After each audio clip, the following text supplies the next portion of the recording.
السلام عليكم ورحمة الله وبركاته.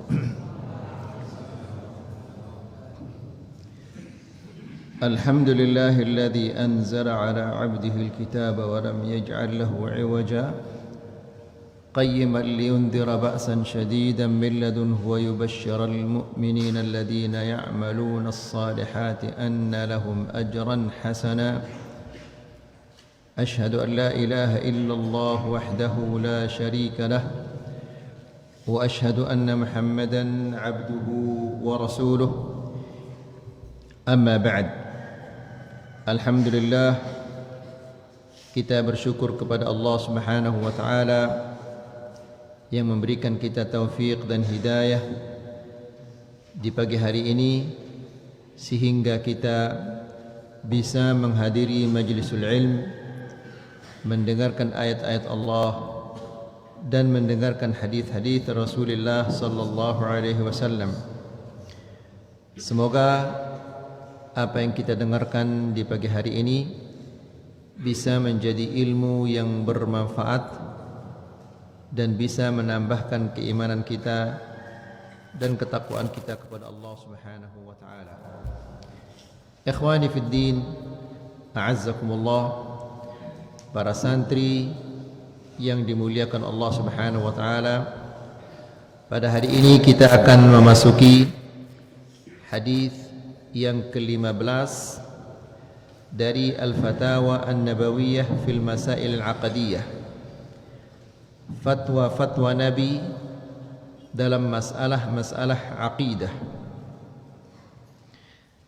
Dan hadis yang ke-15 ini adalah du'aun lissalamati minasyirik, doa untuk keselamatan dari syirik yang tersembunyi.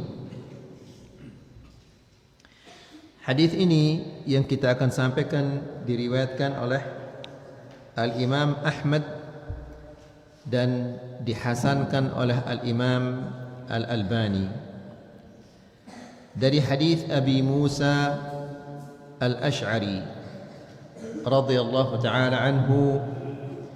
Dia mengatakan, khatabana Rasulullah sallallahu alaihi wasallam. Rasulullah sallallahu alaihi wasallam khutbah kepada kami. Karena pemimpin ini adalah suatu kewajibannya,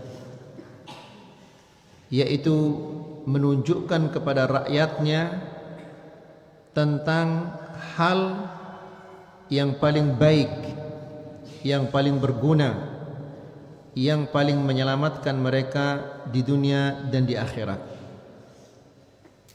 Jika seorang pemimpin tidak memperhatikan rakyatnya dan tidak menunjukkan kepada mereka jalan keselamatan bagi mereka di dunia dan di akhirat, maka dia itu adalah termasuk pemimpin yang berkhianah. Dan seorang pemimpin akan ditanyakan oleh Allah Subhanahu wa taala tentang kepemimpinannya kelak di hari kiamat. Sebagaimana Rasulullah sallallahu alaihi wasallam dalam hadisnya mengatakan, kullukum ra'in wa kullukum mas'ulun 'an ra'iyatih. Semua kalian penanggung jawab dan semua kalian akan dimintai pertanggungjawabannya oleh Allah Subhanahu wa taala. Apa isi khutbahnya itu? Nabi sallallahu alaihi wasallam mengatakan, ayyuhan nas ittaqu hadha syirka. Wahai sekalian manusia, hindarilah kesyirikan ini. Fa innahu akhfa min dabibin naml. Faqila lahu wa kaifa nattaqihi. Karena kesyirikan itu lebih samar daripada suara kaki semut. seseorang tidak mungkin akan bisa mendengar suara kaki semut. Nah, syirik ini lebih samar lagi daripada suara kaki semut. Ya, kita tidak pernah mendengar suara kaki semut. Saking samarnya, saking kecilnya suaranya. Syirik lebih samar lagi daripada suara kaki semut. Nah, oleh karena dia sangat-sangat samar, makanya sahabat-sahabat bertanya, wa kaifa nattaqihi wa huwa akhfa min dabibin namli ya Rasulullah? Bagaimana kita menghindarinya sementara dia lebih samar daripada suara kaki semut? Qal, Nabi sallallahu alaihi wasallam mengatakan, qulu Allahumma inna na'udzu bika an nusyrika bika syai'an na'lamuhu wa nastaghfiruka lima la na'lamuhu. Kalau kalian ingin selamat dari kesyirikan ini, ingin terhindar dari kesyirikan ini, maka katakanlah, ya Allah, kami mohon perlindunganmu dari menyekutukanmu dengan sesuatu yang kami ketahui, dan kami mohon ampunmu dari sesuatu yang kami tidak ketahui. Apa penjelasan Syekh di sini? Syekh mengatakan, wa qala an-nabiy sallallahu alaihi wasallam, ayyuhan nas ittaqu hadha asy-syirk. Wahai sekalian manusia, hindarilah kesyirikan ini. Fa innahu akhfa min dabibin naml. Karena kesyirikan ini lebih samar daripada suara kaki semut. Kata Syekh, la syakka annahu idza kana bihadhihi al-mathabati min al-khafa. Tidak kita ragukan lagi bahwa jika seperti ini samarnya, waqa'a fihi al-insan wa huwa yash'ur wa huwa la yash'ur. Kalau seperti ini samarnya, maka manusia akan terjerumus ke dalamnya, akan terjatuh ke dalamnya, sementara dia tidak sadar. Ya, dia tidak sadar sudah terjatuh ke dalam kesyirikan. Dia tidak sadar bahwa dia telah melakukan dosa besar. Dia tidak sadar kalau dia sudah terlempar, terbuang ke dalam api neraka. Semua itu dia tidak sadari. Demikian bahayanya kesyirikan ini. Kemudian wa qad yakhruju minal imani ilal kufur wa ilal syirk. Dan bisa jadi dia keluar dari imannya menuju kekufuran dan kesyirikan. Wa huwa la ya'lam. Sementara dia tidak sadar. Na'udzubillah. Lihat ayo ikhwah, bagaimana seseorang dia harus berhati-hati, harus senantiasa menjaga hatinya. Ya, karena dijelaskan bahwa bisa jadi manusia itu akan keluar dari imannya, keluar dari iman menuju kekufuran, menuju kesyirikan tanpa dia sadari. Jangan-jangan salah satu di antara orang-orang yang keluar dari imannya menuju kekufuran, menuju kesyirikan ini, jangan-jangan salah satu di antara mereka adalah kita-kita ini. Karena siapa yang bisa menjamin dirinya akan tetap selamat berada di dalam keimanan? Ya. Jadi kita harus hati-hati, harus senantiasa mengontrol iman kita ini. Kemudian wa hadha at-tahdhir, peringatan ini, liyataharra as-sami'ul bu'da an hadha asy-syirk al-khafi. Peringatan ini agar setiap orang yang mendengarnya, ya, yataharra al-bu'd, dia senantiasa menjauhkan, berusaha untuk menjauhkan dari kesyirikan ini. Kenapa? Karena dia khafi, tersembunyi. Ya, kalau kita lihat seperti syirik akbar, mungkin kita bisa berhati-hati, bisa kita hindari. Tapi kalau dia tersembunyi, bagaimana kita akan selamat dari jebakan-jebakannya? Ya, jangan-jangan kita mengira bahwa kita berjalan di atas jalan yang lurus, sementara kita berjalan di atas jalan yang menuju ke neraka, wal'iyadzubillah.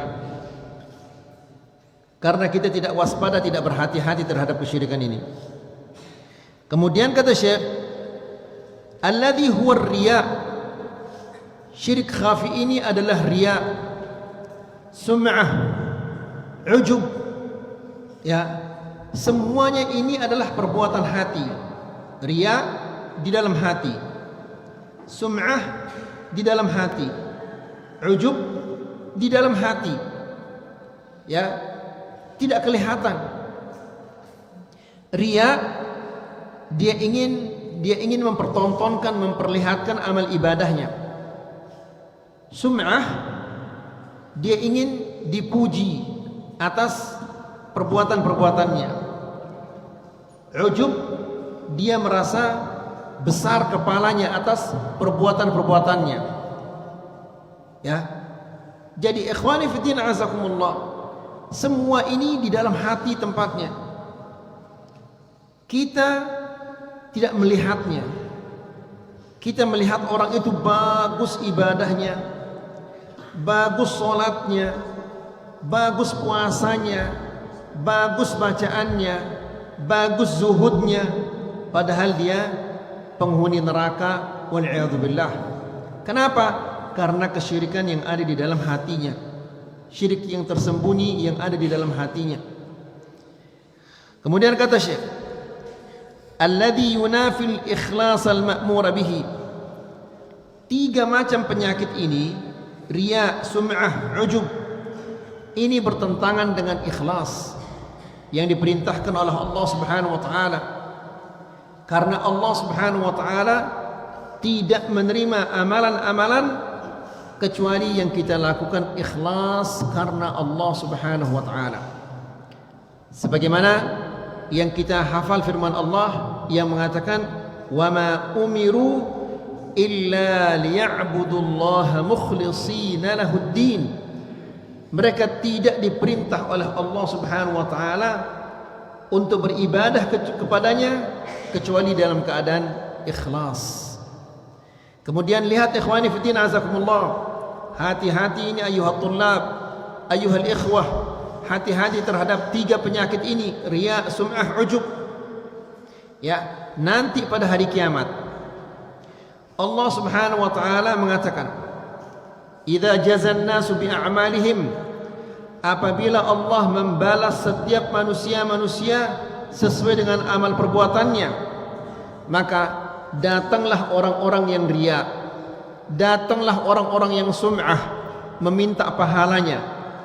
Apa kata Allah Subhanahu wa taala kepada mereka? Idhabu ila alladhina kuntum tura'una fid dunya hal tajiduna 'indahum jazaa'a.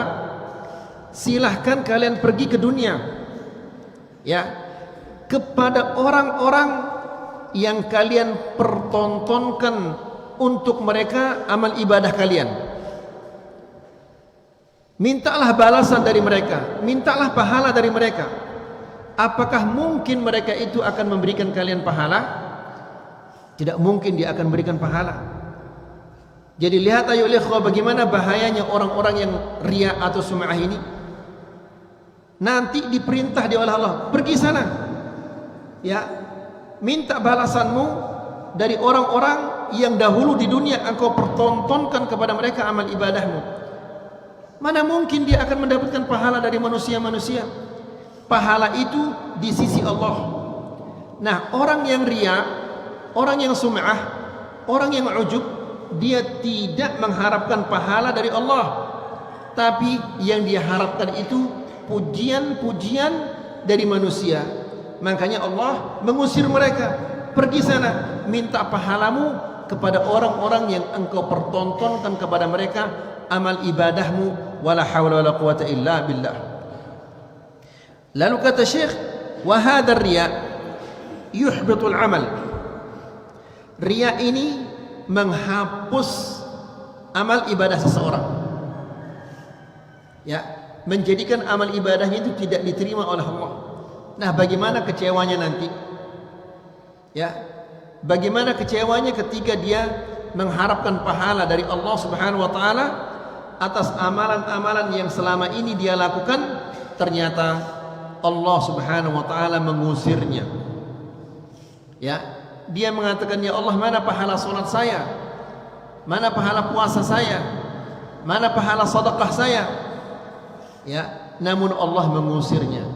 Pergilah sana, minta pahalamu kepada orang-orang yang engkau pertontonkan kepada mereka amal ibadahmu, wala haula wala quwwata illa billah. Kemudian wasummiya khafiyan, dinamakan dia syirik khafi, li'annahu yakunu ghairu zahir, karena dia tidak nampak di dalam hati tempatnya. Siapa yang bisa melihatnya? Kalau orang datang ke kuburan dan minta di kuburan, bisa kita lihat. Ya, orang yang datang ke pohon kayu lalu memuji pohon kayu, bisa kita lihat. Orang yang bawa ajimat, bawa keris dan yang lain-lainnya, bisa kita lihat. Tapi kalau syirik yang ada di dalam hati, siapa yang akan bisa melihatnya? Tidak ada orang bisa melihatnya, tidak ada orang bisa mengetahuinya kecuali Allah. Makanya Syekh kemudian mengatakan, bal yakunu min khafayan nafsil bashariyah. 3 macam kesyirikan ini, riya, sum'ah, ujub, ini termasuk khafaya an-nafsul bashariyah, hal yang tersembunyi di dalam jiwa manusia. Na'udzubillah. Wala ya'lamuhu illa Allah subhanahu, dan tidak ada orang yang mengetahuinya kecuali Allah Subhanahu wa taala. Ya, wala yudhiruhu al-'abdu lin-nas, dia tidak tampakkan di hadapan manusia-manusia kesyirikan ini. Ya, yang kita lihat zahirnya luar biasa, ibadahnya luar biasa, taatnya luar biasa, puasanya luar biasa, sedekahnya luar biasa. Ya, kita mengira bahwa dia pasti akan menjadi penghuni surga ini, namun ternyata dia adalah penghuni neraka, dan dia adalah manusia yang paling busuk, dia adalah manusia paling jahat, karena selama ini dia mengharapkan pujian dari manusia, tidak mengharapkan pahala dari Allah Subhanahu wa taala. Kemudian kata Syekh, bal yutmiruhu fi qalbihi, penyakit yang jelek ini, penyakit yang parah ini disembunyikan di dalam hatinya, tidak ada orang yang mengetahuinya. Wa yafrahu binadharin nasi ila amalih duna mura'atin li nadharillah. Ya, dia senang di dalam hatinya, senang mendengar pujian-pujian orang, senang melihat orang-orang melihatnya, tanpa dia menghiraukan Allah yang mengetahui isi hatinya. Ya, dia tidak hiraukan Allah yang murka itu. Ketika dia beribadah, ketika dia salat riya, atau dia puasa riya, atau dia sedekah riya, ya, Allah Subhanahu wa taala sedang marah kepadanya, Allah sedang murka kepadanya, namun dia tidak hiraukan itu. Yang penting saya dipuji oleh orang. Na'udzubillah. Ini adalah manusia yang paling busuk. Makanya Allah Subhanahu wa taala berfirman, "Wa ma qadarullaha haqqa qadrih." Manusia itu dia tidak mengagungkan Allah Subhanahu wa taala sebagaimana semestinya. Lihat bagaimana dia lebih mementingkan, ya, penglihatan orang-orang daripada pandangan Allah Subhanahu wa taala kepadanya. Wa duna qasdi wajhillahi bil a'mal. Dan juga orang ini dia tidak bermaksud untuk mendapatkan pahala dari Allah Subhanahu wa taala. Makanya di akhirat nanti bagaimana Allah akan memberinya pahala sementara dia tidak bermaksud untuk mendapatkan pahala dari amal perbuatannya ini. Nasallallahu salamah wal afiyah. Lalu Rasulullah sallallahu alaihi wasallam ketika ditanya, ini berarti sesuatu yang sangat berbahaya ini. Ya, bahayanya karena dia tidak bisa kita dengar.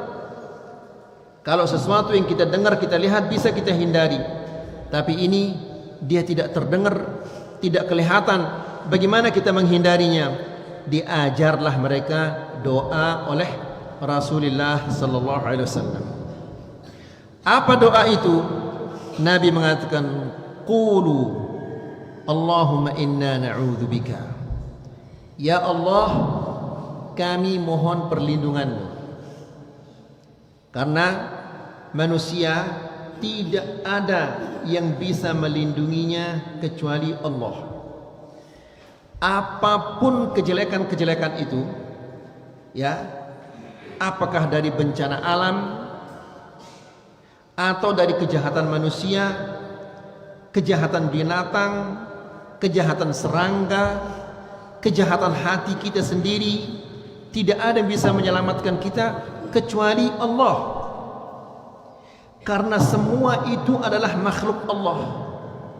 Gempa bumi, corona, apa saja namanya, kejahatan hati kita, kejahatan orang lain, dan yang lain-lainnya, semua itu adalah makhluk Allah, dan yang bisa menghentikannya hanyalah Allah.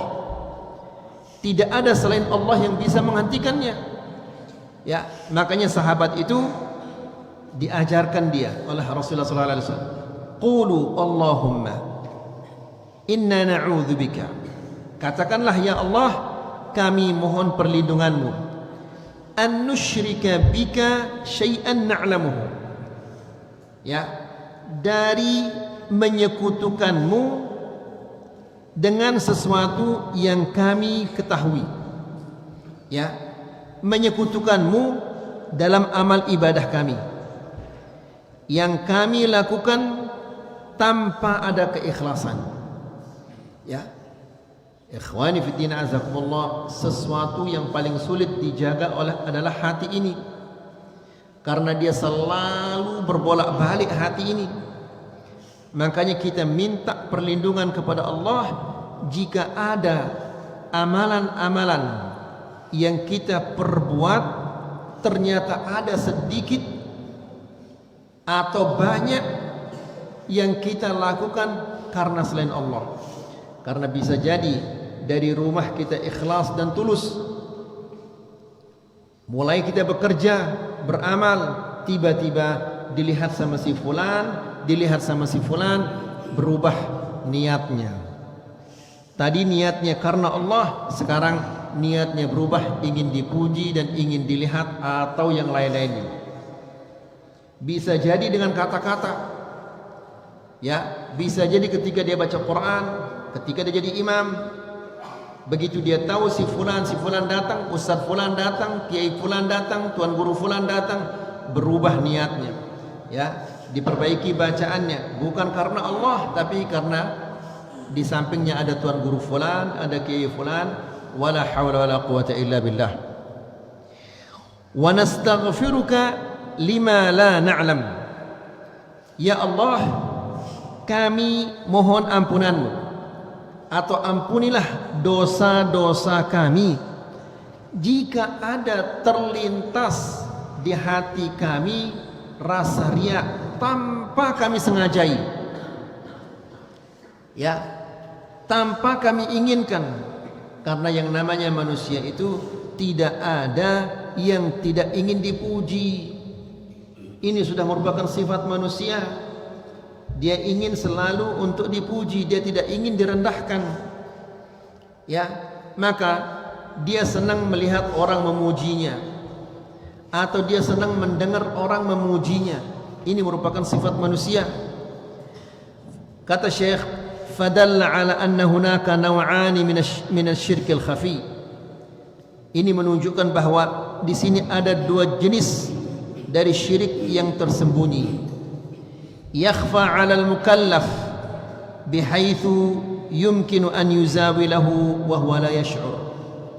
Syirik yang tersembunyi ini bisa jadi dia tersembunyi, tidak dilihat, tidak dirasakan oleh pelakunya. Ini bahayanya ya ikhwah.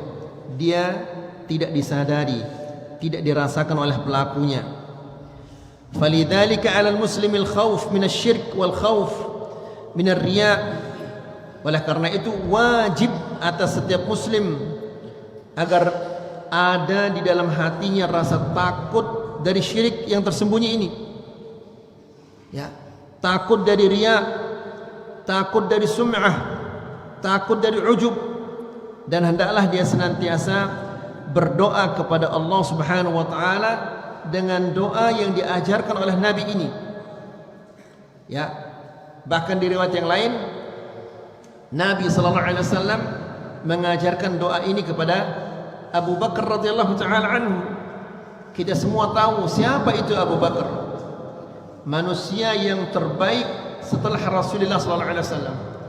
Diajarkan dia doa ini oleh Rasulullah sallallahu alaihi wasallam.